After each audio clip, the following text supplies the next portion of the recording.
Hello everyone, today I'm going to show you how to log in to AWS EC2 instance using Termius. You only need your VPS IP address and PEM file. Let's follow the steps.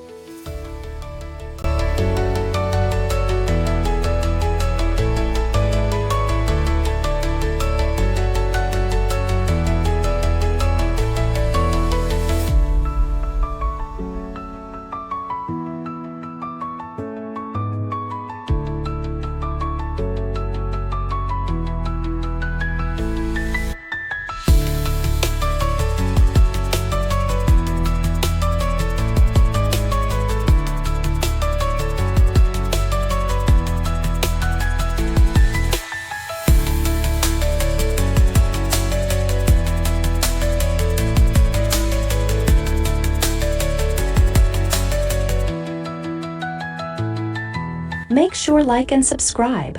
Thank you.